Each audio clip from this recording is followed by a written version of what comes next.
कि सन 2014 में भी पेट्रोल जो है वो 85 रुपये से ऊपर प्रति लीटर था, उसमें भी। वर्तमान में भी लगभग इसके थोड़ा सा आगे पीछे हो सकता है, लेकिन कारण मूल रूप से क्या है इसका कारण है कि उस समय की यूपीए की सरकार ने, तेल कंपनियां दबाव डाल रही थी उस सरकार के ऊपर कि हमें रेट बढ़ाने की इजाज़त दी जाए।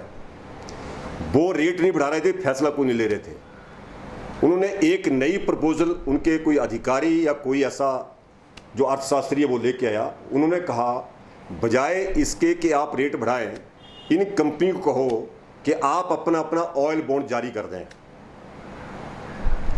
अपना अपना ऑयल बॉन्ड जारी करके मार्केट से अपनी फंडिंग कर लें, और इससे ना इसकी फ्यूल के रेट बढ़ेंगे और साथ में ये भी कंपनी भी चुप होकर बैठ जाएंगी। आप हैरान होंगे कि 1,31,000 करोड़ रुपए के ऑयल बॉन्ड सन 2008-9 में वो ऑयल कंपनियों ने शेयर मार्केट में जैसे भी उन्होंने वितरित किए। उसका खमियाजा क्या हुआ, उसकी पेमेंट रिफंड जो होना था वो उससे 10 साल के उपरांत आना था, यानी कि आज कल में शुरू हुआ वो।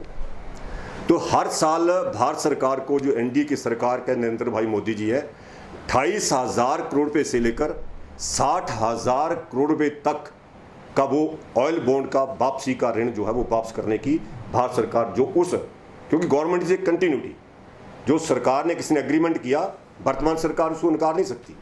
लेकिन कर कौन के आया है, मूल रूप से हमें वो भी देखना पड़ेगा। मुख्य कारण इस ऋण रेटों के बढ़ने का कारण जो है वो है सारा इस यूपीए की सरकार ने, जब मनमोहन सिंह जी प्रधानमंत्री थे, सोनिया गांधी यूपीए की चेयरपर्सन थी, उस समय के रेट से सारे के सारे तब बढ़ने के कगार पर आज हम पहुंचे हैं। साथ में सर 2022 के चुनाव नजदीक आ रहे हैं और देहरा के बाद जो चर्चा है आपकी पालमपुर और सुलह सीधी चर्चा चल रही है। अगर आपकी देहरा पे फाइनल नहीं बनता टिकट का तो लोगों में चर्चा है कि आपकी सेकंड ऑप्शन पालमपुर या सुलह है, इसको लेकर क्या कहेंगे सर आप? ये निर्णय पार्टी को करना होता है। मेरा विधानसभा क्षेत्र थुरुर हुआ करता था, 4 बार मैंने वहाँ से चुनाव लड़ा, 4 बार जीता, 2 बार मंत्री रहा।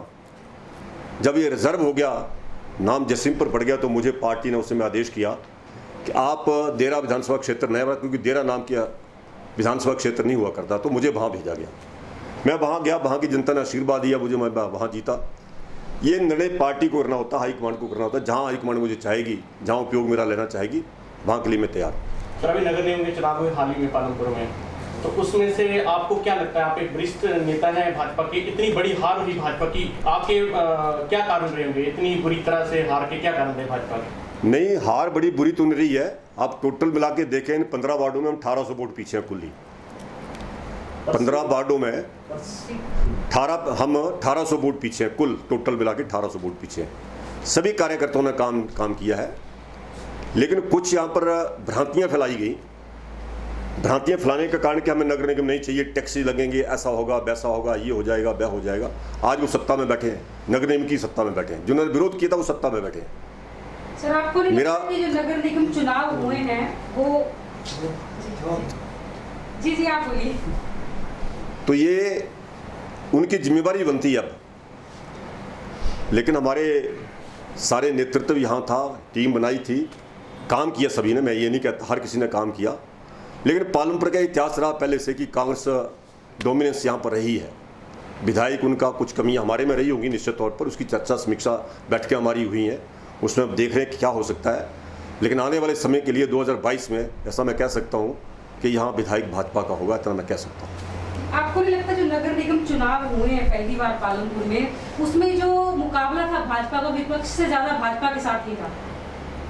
नहीं, मैं ये नहीं कह सकता। हर किसी को जब ऐसा चुनाव कोई भी आता है तो हर कोई चाहता है कि मैं चुनाव लड़ूं।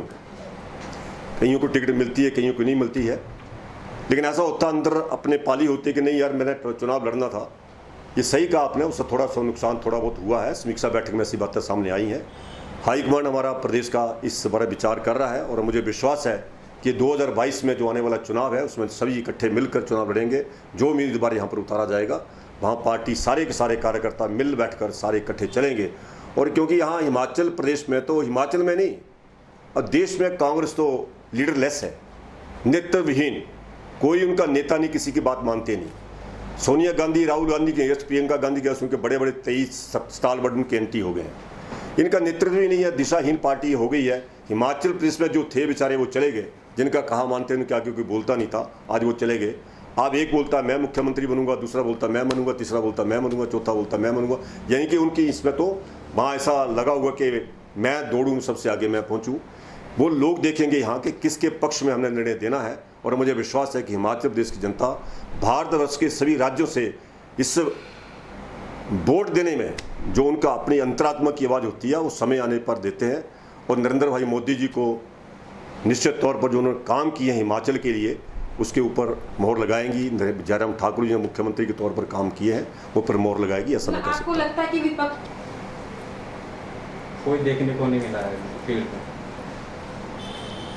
ऐसे व्यक्ति की बातों का जवाब मैं ज़्यादा उनको लेता नहीं, ज़्यादा जवाब मैं देता भी नहीं। उन्होंने अपने ढंग से बात कही होगी, जो उनको ज्ञान होगा उसके हिसाब से कह दी होगी। सर, भारतीय जनता पार्टी की प्राथमिकता महंगाई पर अंकुश लगाना है या फिर महंगाई के लिए विपक्ष को जो है या फिर जो पूर्व सरकार रही है उसे जिम्मेदार ठहराना? नहीं, हमने किसी को जिम्मेवार नहीं ठहराया है। हमने तो जो सही बिंदु थे वो आपके समक्ष रखे और आपके माध्यम से जनता के समक्ष रखे हैं। भारतीय जनता पार्टी ने, और आपने देखा 80 करोड़ जनता को मुफ्त में राशन मुहैया करवा रहे, इस महंगाई के ज़माने में भी कह सकते हैं हम। लेकिन फिर भी जैसे कोरोना अगर कंट्रोल में, नियंत्रण में आ जाता है, मैं आपको दावे के साथ कह सकता हूं कि सारी की सारी महंगाई आदरणीय प्रधानमंत्री जी नियंत्रण में करेंगे, ऐसा मैं कह सकता हूं। और भारतीय जनता पार्टी हमेशा नियंत्रण किया,